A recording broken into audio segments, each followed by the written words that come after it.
guys! Welcome to SmallRig unboxing show today. We got the latest Insta360 action camera, Insta360 GO 2. Look, the size is no more than a thumb and weighs only 26.5 grams. It's the second generation in the GO lineup, which is their only line for non-360-degree camera. The biggest change to the tiny camera comes in the hardware part. The case plays a more active role when using the camera. You can apply it as a tripod, remote, external battery, and charger.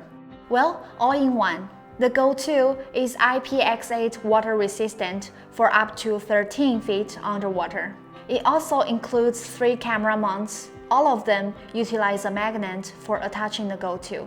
The video resolution of GO 2 maxes out at 1440p and 50 fps, and the 120-degree field of view and saturated color science creates amazing image. Alright, then I need your voice. What kind of accessories do you expect for Insta360 GO 2? We'll see you next time.